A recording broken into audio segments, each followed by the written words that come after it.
독해드린 히브리서 9장 여기 23절에서 마지막 28절까지 있는 말씀, 죽음과 심판이라는 제목으로서 함께 은혜를 나누고자 합니다. 기독교는 희생을 통한 속죄의 종교라고 말할 수가 있습니다. 왜냐하면 성도는 그리스도의 대속의 희생을 통해서 생명을 얻기 때문인 것입니다. 기독교는 생명의 피로 계약된 속죄 신앙 위에 세워졌습니다. 속죄 교리는 기독교의 중심 교리라고도 말할 수가 있습니다. 모든 인간은 예수 그리스도께서 흘리신 속죄의 피를 통해서만 하나님 앞에 나아갈 수가 있게 되었습니다. 그래서 은혜와 축복의 참여자가 될 수 있는 것입니다. 피를 속죄의 방편으로 삼는 것은 주로 구약 시대였습니다. 말하자면 짐승을 희생의 제물로 삼아 인간의 죄를 속하였던 것입니다. 창세기 3장 21절에 보면은 아담이 범죄 후에 하나님은 첫 구속사역으로서 아담에게 양의 가죽옷을 지어 입히셨습니다. 출애굽기 12장에 보면은 이스라엘 백성들은 양의 희생을 통해서 구원받은 사실을 알 수가 있습니다. 그걸 소위 우리는 유월절이라고 그럽니다. 자, 이것은 장차 장래에 좋은 일, 말하자면 예수 그리스도의 속죄의 예표이기도 합니다. 그러나 이것이 완전한 속죄가 구약에는 될 수 없었습니다. 왜냐하면 짐승이 인간을 대속할 수는 없기 때문이었습니다. 제물과 짐승은 제사장의 불완전성 때문에 그것은 매년 되풀이해서 드려야만 했습니다. 자, 그런데 오늘 예수 그리스도의 속죄, 신약에 와서 마태복음 20장 28절에 보면은 예수님께서는 인자가 이 세상에 온 것은 섬김을 받으려 함이 아니요 도리어 섬기려 하고 자기 목숨을 많은 사람의 대속물로 주려 함이라 그렇게 말씀했습니다. 또한 요한복음 3장 14절에 보면은 모세가 광야에서 뱀을 든 것 같이 인자도 들려야 하리니 이는 저를 믿는 자마다 영생을 얻게 하려 하심이라 그랬습니다. 마태복음 26장 28절에도 이것은 제사함을 얻게 하려고 많은 사람을 흘리는 바 나의 피 곧 언약의 피라 그랬습니다. 이처럼 예수님께서 세상에 오신 목적은 인류를 대신하여 피를 흘려서 속죄하시기 위함이었습니다. 예수 그리스도는 십자가에서 인류를 위해서 자신의 모든 피를 쏟아 주셨을 뿐만 아니라 인간이 당할 그 모든 고난과 고통을 다 감수하셨습니다. 그리고 그 예수님의 희생은 짐승의 피와 같이 불완전한 것이 아니었습니다. 예수 그리스도의 희생은 아주 완전한 것이었습니다. 예수 그리스도는 흠없고 죄 없으신 하나님의 아들로서 인류를 위해서 하나님께서 자신을 단번에 드린 희생의 제물로 완전한 제사를 드리게 되었습니다. 그래서 베드로는 베드로전서 1장 18절에서 우리가 구속된 것은 은이나 금같이 없어질 것이 아니라 흠없고 점없는 어린 양 같은 그리스도의 보배로운 피로 된 것이라 그랬습니다. 계속해서 사도 베드로는 그는 친히 나무에 달려 그 몸으로 우리 죄를 담당하셨다 그랬습니다. 계속해서 사도 중에서 사도 요한은 요한복음 1장 29절에 예수 그리스도를 가리켜서 세상 죄를 지고 가는 하나님의 어린 양을 보라 그랬습니다. 요한 1서 1장 7절에 예수의 피가 우리를 모든 죄에서 깨끗하게 할 것이라. 예수 그리스도를 가리켜 우리 죄를 위한 화목제물이라 했습니다. 자, 바울은 어느 누구보다 속죄 신앙에 철저했습니다. 그는 스스로 예수 그리스도 안에 있는 구속으로 값없이 의롭다함을 얻은 자가 되었다. 그렇게 로마서 3장 24절에는 고백하고 있습니다. 에베소 1장 7절에는 우리가 그리스도의 피로 말미암아 제 사함을 받았다 그랬습니다. 지금까지 말씀드리는 것은 구약의 속죄와 신약의 예수 그리스도의 현저한 그 보배로운 피, 예수 그리스도의 피로 말미암아 제사함을 받은 복된 우리 성도들에 대해서 말씀드렸습니다. 자, 그러면은 오늘 예수 그리스도의 죽음과 재림에 대해서 본론으로 들어가서 말씀드립니다. 모든 사람이 죽게 되었습니다. 이것을 육체의 죽음이라고 그럽니다. 오늘 본문의 27절에 말씀했습니다. 모든 사람이 죄를 지었으므로, 죄를 범했으므로 심판을 받아서 죽게 되고 심판을 받게 된다 그랬습니다. 사람은 하나님의 형상으로 지음받았기 때문입니다. 여기서 하나님의 형상이라는 것은 하나님의 속성을 닮았다는 것입니다. 하나님의 형상을 닮았다는 것은 하나님의 도덕적 성품을 의미하는 것입니다. 말하자면 인격적 자유의 거룩, 성결, 진실을 포함하고 있습니다. 인간은 이처럼 하나님의 도덕적 성품을 받았기 때문에 하나님을 알 수가 있습니다. 그리고 하나님을 섬길 수가 있습니다. 짐승은 하나님을 섬길 수가 없습니다. 왜냐하면 하나님의 형상으로 지음을 받지 않았기 때문인 것입니다. 오늘날 그리스도 밖에 사는 모든 사람들은 하나님의 형상을 찾을 수가 없습니다. 그들은 생각이 허망해졌습니다. 부패해서 동물적인 형상만 있을 뿐입니다. 왜냐하면 아담이 범죄함으로써 하나님의 형상을 완전히 잃어버렸던 것입니다. 그러면 잃어버렸던 형상을 언제 찾게 되느냐? 그것은 예수 그리스도를 믿고 하나님의 말씀을 듣고 깨달아 회개하여 제사함을 받을 때, 성령을 받을 때 잃어버렸던 하나님의 형상을 도로 찾게 됩니다. 회복하게 됩니다. 짐승은 여러분 인격이 없습니다. 짐승은 도덕적인 성품도 없습니다. 짐승은 그저 동물적인 기능만 있을 따름입니다. 생물적인 기능밖에는 없습니다.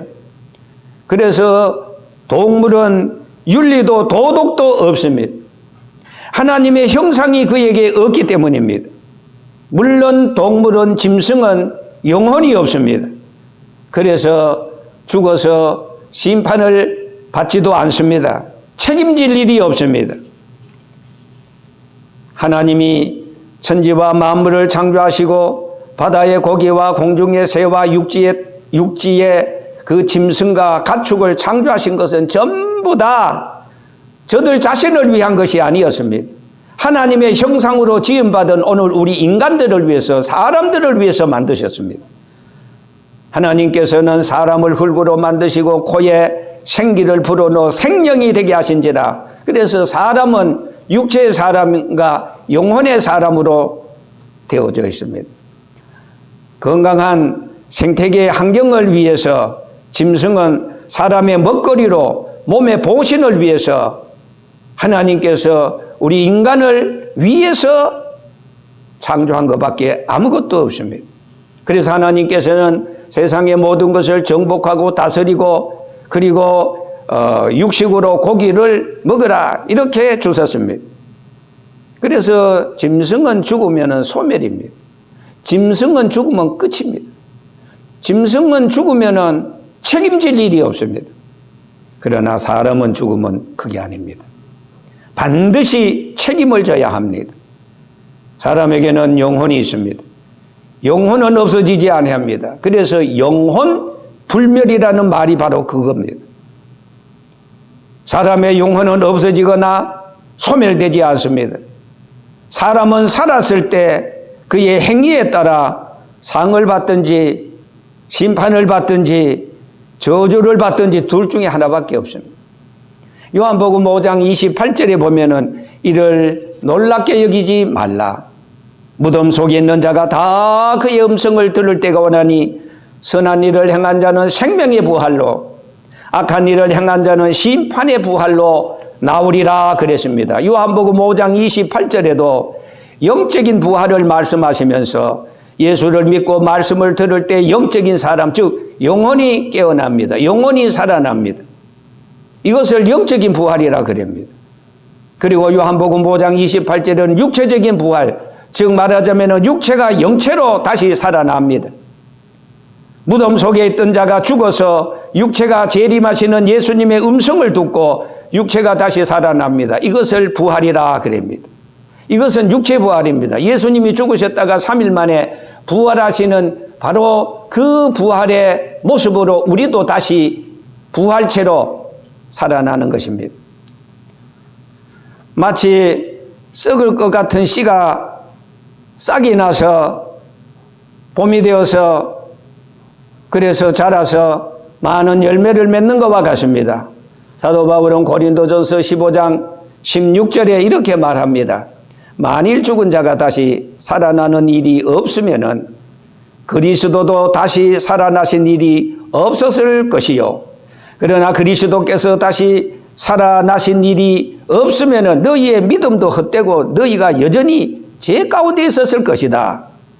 그러나 그리스도 예수께서 죽으신 지 3일 만에 그 무덤을 헤치고 그 사망의 권세를 이기고 그리고 다시 부활했습니다. 그걸 우리는 예수님의 첫 열매라고, 부활의 첫 열매가 되셨습니다.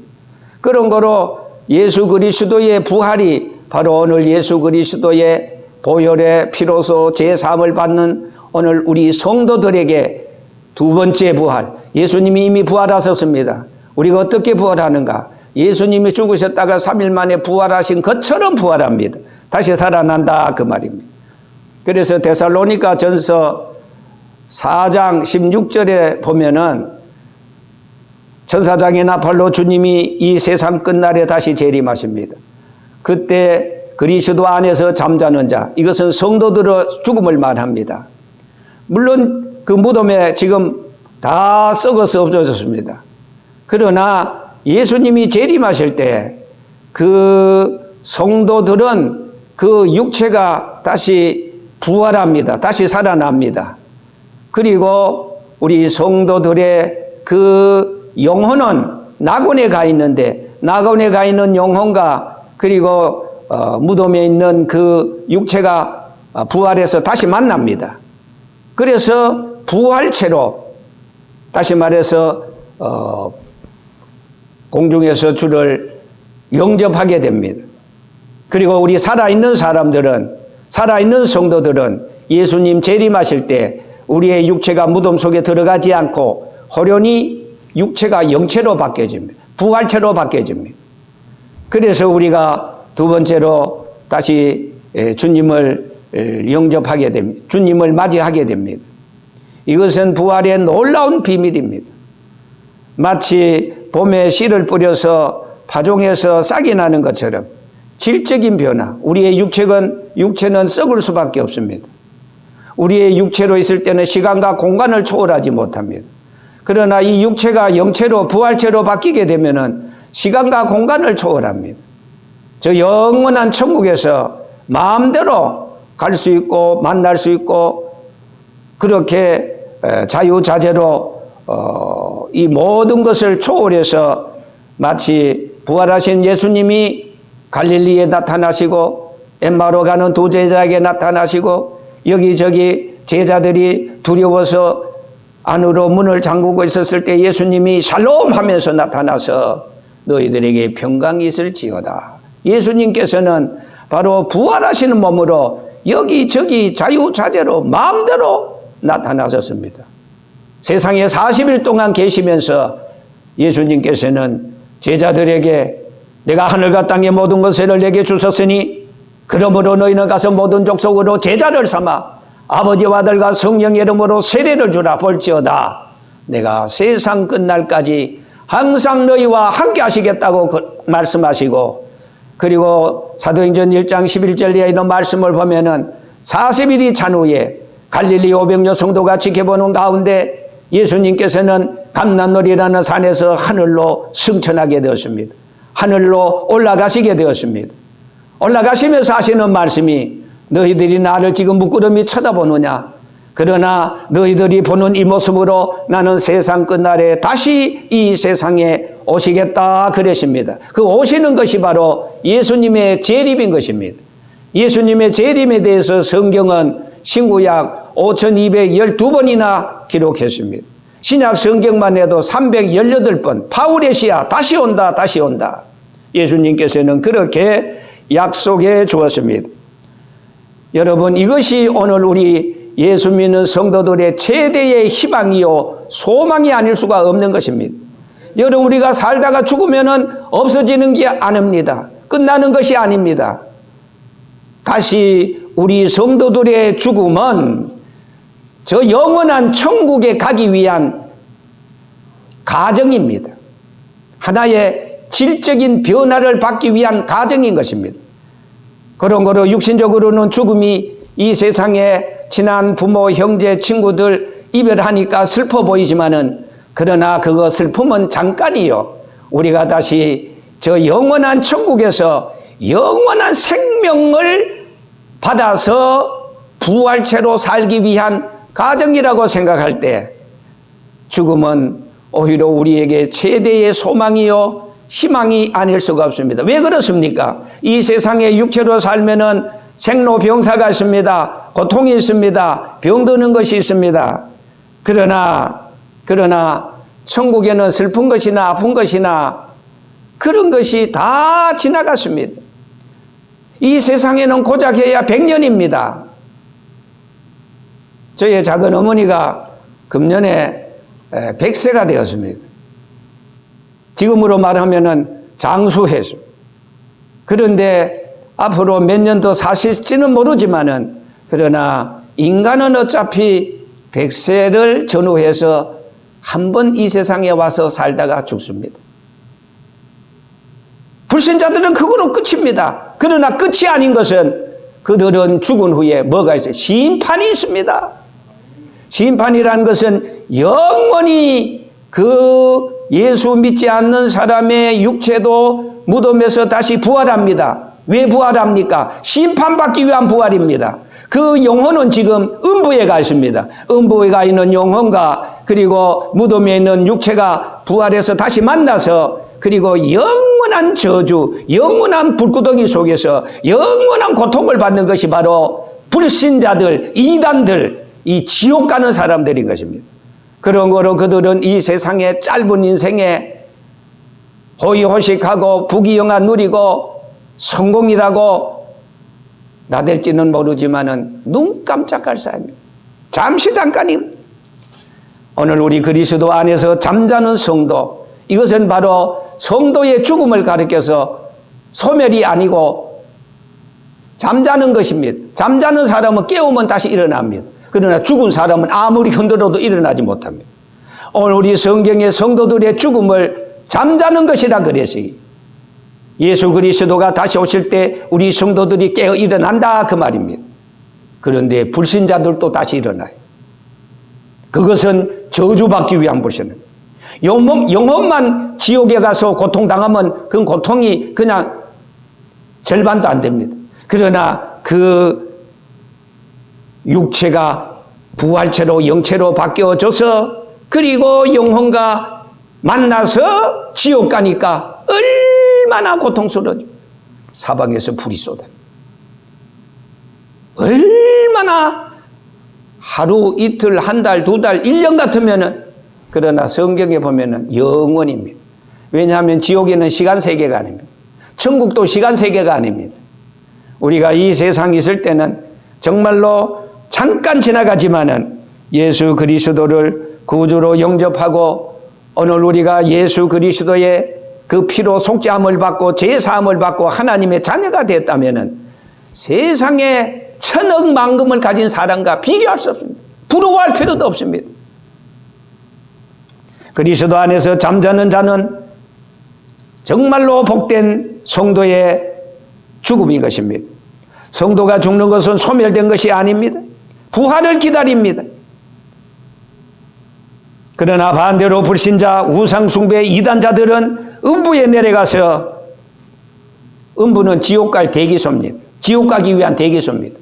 음부는 불신자들이 육체 없이 영혼만 가서 지금 장차 예수님 재림하시면은 그 믿지 않는 불신자들의 육체가 다시 부활해서 그 영혼과 다시 만나서 결합해서 그리고 영원한 지옥에 가기 때문에 그 음부에 가서도 마음이 편치를 않습니다. 아니, 고통스럽습니다. 정신적인 고통, 영적인 고통, 무한한 고통을 당하다가 결국은 음부에 있는 그 영혼과 그리고 무덤에 있는 그 육체가 만나서 영원한 심판을 받아 지옥에 간다고 생각할 때 여러분 이게 상상을 해보세요. 이 세상에 누가 행복자요 누가 행복자요 해도 부귀영화가 누리고 건세 소유 명예 모든 것을 다 가지고 60평 70평 아파트 사랑하는 자식들이 잘 되어서 돈 많이 버는 것 일장의 춘몽입니다.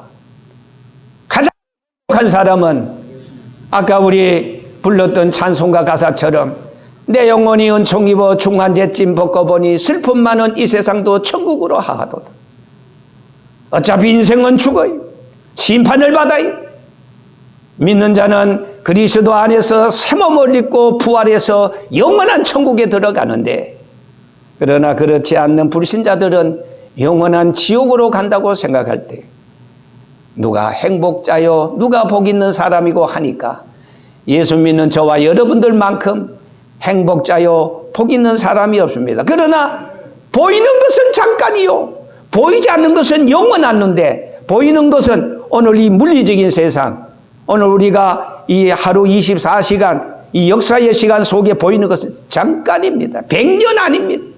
그러나 보이지 않는 세상 보이지 않는 세상은 예수님이 미리 가셔서 영원한 저 영원한 천국을 말합니다. 그 천국은 영원합니다. 왜? 시간 세계가 아닙니다. 영원합니다. 인간은 누구나 다 죽음이라는 정해진 이치를 거스르지 못합니다. 죽음이라는 덫에 걸려 이 세상에 사람으로 태어나서 죽지 않으니 없고 죽어서 심판받지 않으니가 없다는 것이 오늘 본문 27절에 분명히 말했습니다.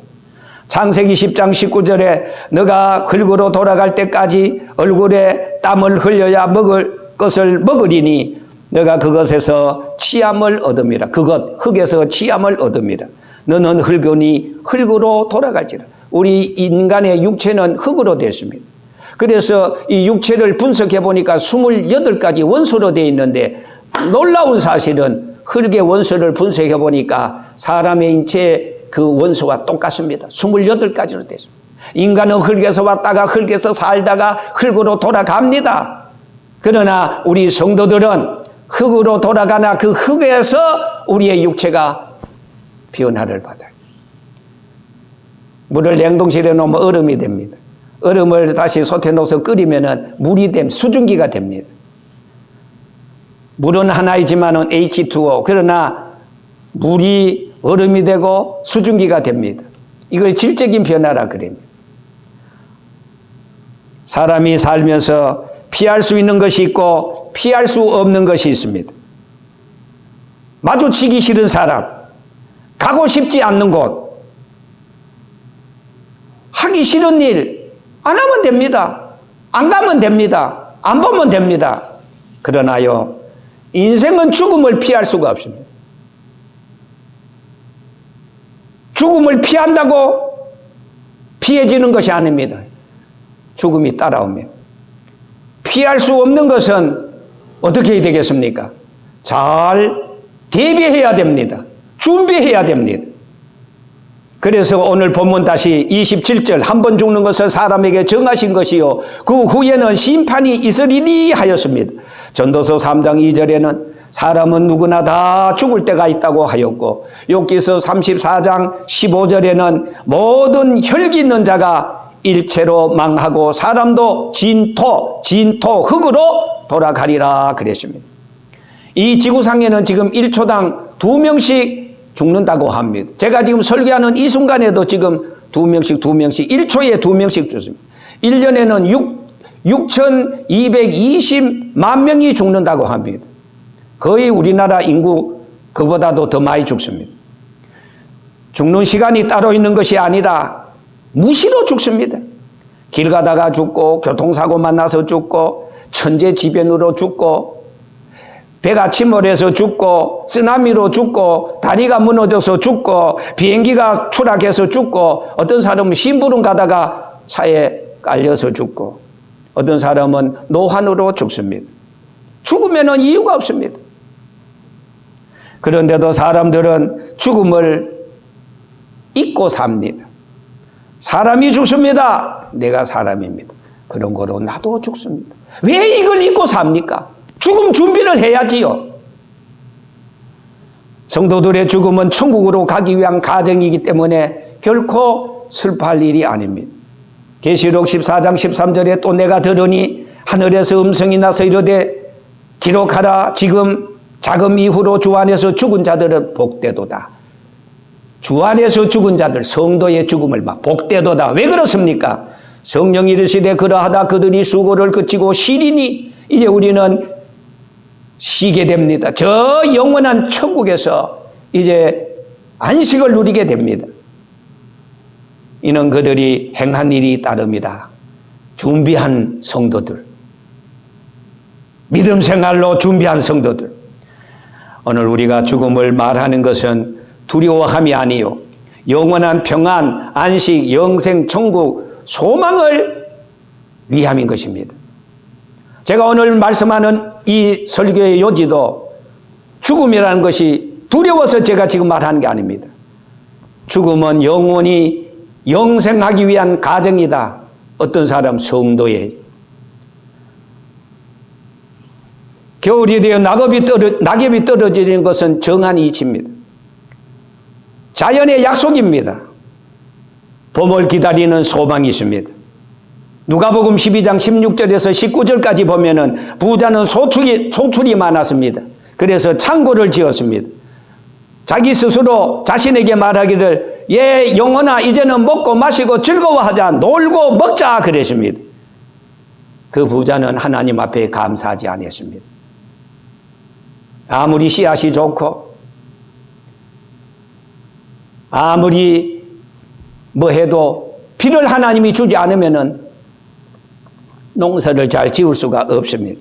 그런데 부자는 감사하지 않았습니다.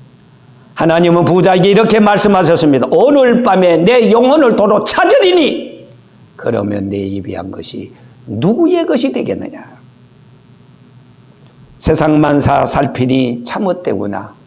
부귀공명 장수는 무엇하리요.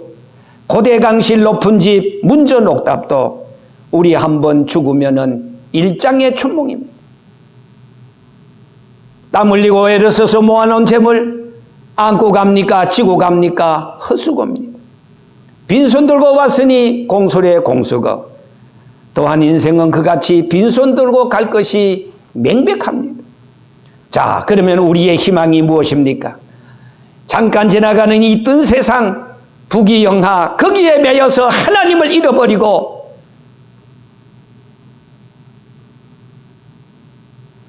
영원한 천국을 잃어버리는 그런 불행자가 되어서는 안 됩니다. 이제 우리는 믿음에 믿음을 더하고 그래서 우리가 믿음으로 주님을 따라가 저 영원한 낙원, 영원한 천국, 영원한 평화의 세계, 영생 복락을 누려야 할 것입니다.